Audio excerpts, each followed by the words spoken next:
is beginning to look a lot like Christmas. Down there in Boulder is beginning to look a lot like Christmas. Way down in Boulder. What up, folks? I go by the name of Harry B, and the B means billion. This here is TLP Sports Club, and thank you for clicking on this video. I do appreciate it. I don't know who said it first, but for the sake of argument, I heard it from Biggie. He said, more money, more problem. But not for Coach Prime, okay? 56.1 to be exact, but you know it's $54 million, okay? That ain't bringing no problems. It's bringing a lot of blessings on the recruiting trail. It's starting to happen. The whispers, the word on the street is the recruits are either calling back. There's a lot going on in the recruits right now. After Coach Prime signed that contract, there's a lot of chatter in the recruits for Boulder and Colorado. Man, we're going to talk about the details. But before I do that, please do me a favor and smash that subscribe button. Make sure to give me the thumbs up. And don't forget to hit that bell notification so that you can get the videos as soon as I upload it to YouTube. All right, family, I got to go ahead and get into this video real quick. So that's all the business I got. You know what time it is. Let's work. If you ain't know, now you know. You know. So word on the street is that the recruits are calling back. Things are looking up. We've talked extensively here about recruits. Why are we not getting the creme de la creme in recruiting? Why are people not trying to play at Colorado when all of this here is happening? Well, in this video or the information, we're going to extrapolate some reasoning why some people may not have decided to come here, but the fact that Coach Prime just signed on that dotted line in the contract, the ink has already dried. Things are changing. You know how I do around here. We got details. So let's go to the news and then stay for the commentary. You got to stay for the commentary. Stop playing with me. That's why it's called TLP, the Liberian perspective. So make sure you stay for my perspective. Let's go to the news. Recruits react to Deion Sanders' contract extension. It makes Colorado a top competitor. This one was written by Andrew Nemak. All right, Andrew, salute to you. If I pronounce your name wrong, charge it to my public school education, not the man trying to better his life. You feel me? On Friday, the University of Colorado announced the signing of football coach Deion Sanders to a massive 5-year, $54 million contract extension, making him the highest paid coach in the Big 12 and one of the highest paid coaches in the country. That would be number 4. Number 4. You count 3, and guess who's sitting right there at number 4? Coach Prime. Stop playing with me. Put some respect on Coach Prime's name. According to Buff Zoom's Brian Howell, that's my guy. You know what I'm saying? Okay, I never met Brian Howell, but that's my guy. You already know the details of the contract. I'm not going to bore you with that stuff. Early in the Sanders era at Colorado, the negative recruiting approach from opposing programs has centered around the idea that the NFL Hall of Famer will soon depart Boulder. We've talked about that extensively here on TLP Sports Club and especially on TLP Live, okay? There was a sentiment out there that Coach Prime was just kind of rotting this thing. You know, he had his bags packed. You know what I'm saying? Like, he ain't never unpacked the boxes. They're still on the U-Haul, and he would have been up out of here. There was that sentiment. This came out of that sentiment. Commit to Sanders now, but play for someone else later has gone the argument. Did you hear that before? With Friday's news, however, many recruits feel that question has been put to rest. That question is done. Diddy done. Put it to bed. Lay on it. No bed bugs. Shalom. Shalom. Okay? Selah. For sure. Lone Star, Texas 4-star safety Jordan Deck is set to take an official visit to Colorado on May 9th and is strongly considering the Buffaloes, along with Baylor, Michigan, Ole Miss, Penn State, UCLA, and others. It definitely makes me comfortable, Deck said. I wanted to interrupt the reading of the news real quick to give you this information. If you are interested in the salaries of the other Big 12 coaches, stay tuned to the end of this video. I have that information for you. I will give you that information if you stay tuned. All right. Now, let's throw it back to Harry B and his reading of the news. It definitely makes me comfortable, Dex said. The big question was, is he going to be there the whole time I'm there? Knowing that he's going to be there longer is definitely a big step in the recruiting process. Those sentiments were shared by the class of 2027 Basha, Arizona, five-star offensive tackle Jake Hildebrand. It's very important to see that he is locked in at Colorado, he said. It shows he's really trying to build a great program there. It definitely makes Colorado a top competitor and a really good school to look at. Being coached by Coach Prime would be an honor. Like Deck, Greene County, Mississippi, four-star wide receiver Jace Matthews is set to take an official visit to Colorado on May 9th. He feels the extension means he'll have the option to play for a legend during his college career. It's huge, Matthews said. He's one of the greatest to ever touch a football. He could potentially coach and develop me on the collegiate level. In the class of 2025, Colorado signed 14 high school recruits and 17 transfers. Part of that has clearly been Colorado's public aim to bolster the depth of the roster as quickly as possible. But it's also true that many high schoolers worry that Sanders will leave for the NFL to follow his son, quarterback Shedeur Sanders, at the next level. So far, Colorado has yet to add a 2026 commit into the fold, with the biggest question mark surrounding the program answered, yes, Sanders is here to stay. It seems a significant bump on the recruiting trail should be expected. Recruits finally believe the Colorado-Sanders marriage is one that will last. We've been wondering, like, hey, me especially, I've been wondering what's going on with the recruits. When you have Coach Prime, who is one of the greatest to do it, just like some of these athletes are saying, when you have Coach Prime and he's got coaches around, he's got gold jackets out the wazoo at Colorado, you got Warren Sapp, you got Marshall Faulk now, you got so many different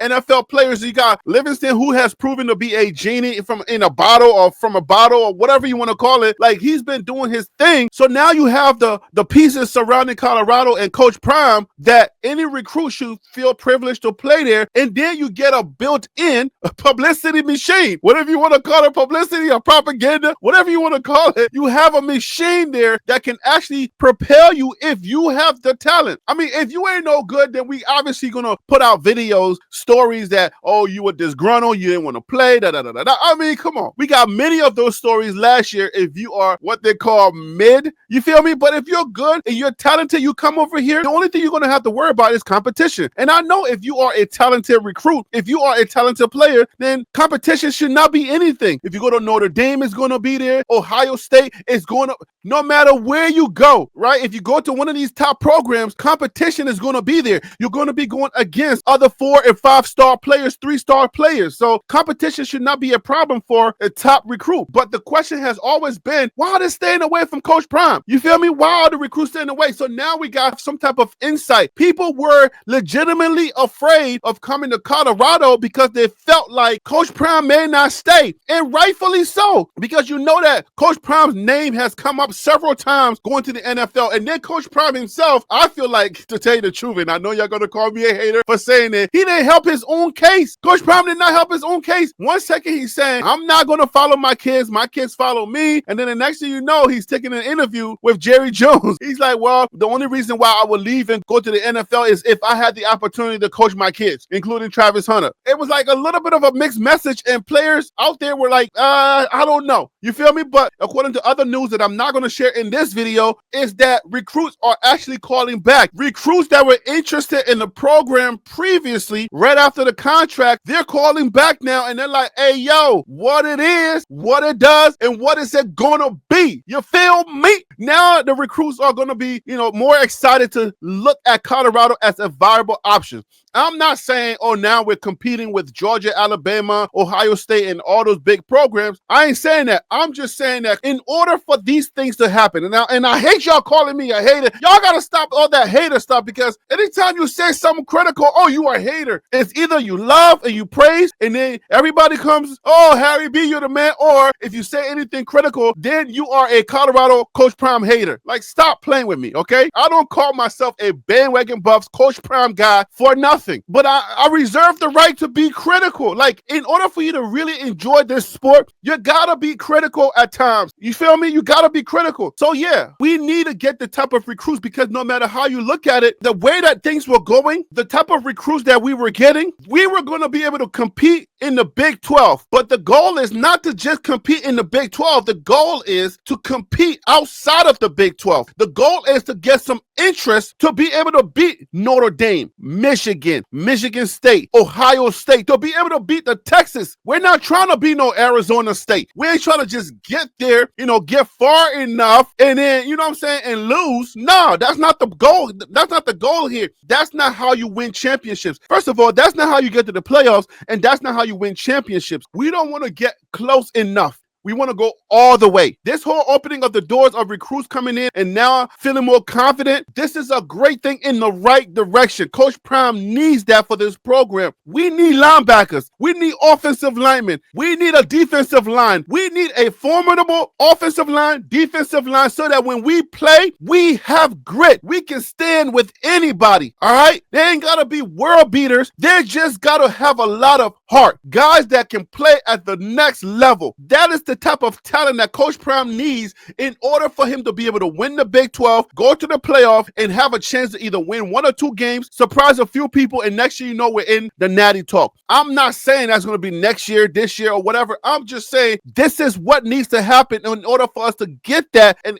finally get to where we want to go to. Coach Prime is not the type of guy that wants to settle for just okay, winning 9 or 10 games and settle for being outside of the postseason and watching other people play. Where to do that at? When did you know Coach Prime to be that kind of person? When did you know Coach Prime to ever settle for less? Ever? If you know Coach Prime, like you're saying, you're calling me a hater. Some of y'all are calling me a hater and stuff like that. When did you ever know Coach Prime to settle for just winning 8, 9, 10 games and being okay, just making a bowl game? That's not the Coach Prime I know. And in order for that to happen, we know what we need. So when somebody says it, stop being the type of person that say you are a hater for just stating the obvious. If you lay an egg, you can't get $10 million and lay an egg. I've said that, and people calling me a hater. And I'm like, well, isn't that the obvious? If they're paying you the type of money that they're paying Coach Prime to be the 4th highest paid coach in college football, and it's obviously not for the on-field stuff. It's obviously for his impact on the Buffs program. That's what the money is for. If that contract was just for the on-field stuff, it wouldn't be anywhere close to 10. It'll be somewhere maybe around 6 point something if you wanted to raise it just a little bit more, because he was already getting 5 point something. So to say that Coach Prime, the mandate is to win, you're calling me a hater. Like, I don't get it. Like, come on now. Like let's be serious. We're here to talk football. You got to win in football in order for people to keep you around. There is no sentiment, feel-good story. Oh, we like you because your name is Coach Prime. That's not how this works. But anytime I mention the obvious, then I'm a hater. Like, come on. I don't want to spend too much time on that, but I'm glad that this is happening now. You know what happens after the spring game. That transfer portal opens, Coach Prime ain't hard to find. So now that there is a sentiment out there that Coach Prime is here to stay, guys ain't got to be afraid. When that transfer portal happens, I want to see some impactful players enter the room. Every single room. Even a quarterback, I'm trying to tell you, even a quarterback. Every room should be open for business. That's how I'm looking at it. I say every room should be open for business. The quarterback's room, the running back's room, linebackers, offensive line, DBs, everybody's on the chopping block.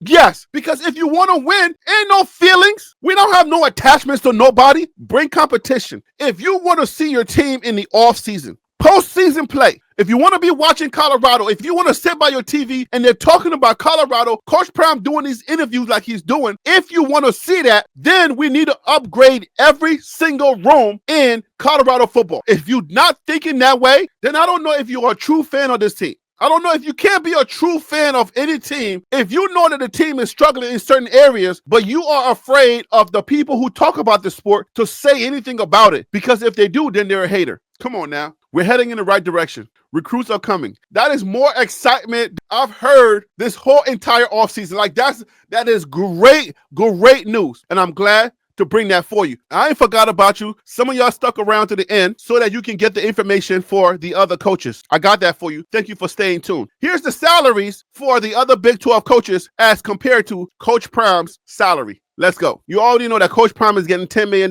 for the next 2 years, okay? Mike Gundy from Oklahoma State, he earns $7.7 million annually. Kyle Whittingham of Utah receives an annual salary of $6.525 million. Kenny Dillingham, the young coach from the Arizona State Sun Devils, he had a contract extension approved in January of 2025. Dillingham's base salary increased to $5.8 million retroactively to January 1st, 2025. So that man, he's getting his money. You feel me? Kenny Dillingham took his Arizona State Sun Devils to the playoffs, almost beat Texas, and he's getting a handsome paycheck for that, $5.8 million. And they were slated to be the last, okay? They were slated, okay? Everybody thought they were going to be the last in the conference, in the Big 12 conference, and they won the Big 12 conference. That's crazy. He deserves that money. Chris Kleiman of Kansas State finalized a new contract worth $44 million over 8 years, starting at $4.5 million annually and increases to $5.5 million. Lance Leipold of Kansas signed an amended contract in 2024, which includes a base salary of $500,000, a $100 million signing bonus, and additional compensation totaling approximately $7 million annually. Sonny Dykes of the TCU Horned Frogs, one of my favorite coaches in the Big 12, also, alongside Coach Prime. Compensation reported at $5.008 for the fiscal year ending in May 2023. Willie Fritz from Houston, he receives an annual salary of $4.5 million. Joey McGuire from Texas Tech earns $4.2 million annually. Matt Campbell, Iowa State, receives an annual salary of $4 million. So Neil Brown is no longer at West Virginia. Rich Rodriguez is the new coach. His new contract with West Virginia, he signed in December of 2024, starts at a base salary of $3.5 million in 2025, increasing by $100,000 annually for the next 4 years. Unfortunately, Gus Malzahn lost his job to Scott Frost as of April 1st, 2025. Scott Frost's salary as the head football coach at UCF is $1.7 million. Let me put this disclaimer out there. I am trying my best to track down the actual information and make sure I'm giving you guys accurate information. So if I slip up and get one of these wrong and one of these coaches has already been fired, please forgive me, because some of this information I know and some is like, wait, I thought he was fired. If I miss any of this up, just put it in the comment. Be nice about it, okay? Put it in the comments and just be nice about it. Or go ahead and fry me. Just be who you are. It is what it is. You feel me? Let's get back to the information. All right. Scott Satterfield of Cincinnati, he earns $3.6 million annually. Keep in mind, there are 16 schools that makes up the Big 12, okay? Brent Brennan of Arizona, he receives an annual salary of $3.1 million. Dave Aranda of the Baylor Bears, he makes about $4.5 million annually. We have Kalani Sittek of BYU, okay? And his information, with 4 years left on his contract and an estimated $3 million salary, in 2024, he's worth about $12 million. All right, guys, there you have it. Thank you so much for watching this video. I hope you got some type of value out of it. And if you did, smash that subscribe button. I got a lot more videos to come, guys. Listen, so this station, if you don't know, guys, this station is really about finding little stories, little values, intricate stories, heartfelt, heartwarming stories to help to connect you to your team a little bit more, or to introduce you to a new team that you may not have been aware of. All right, guys, thank you for watching. I go by the name of Harry B. I'll see you on the next video. Peace.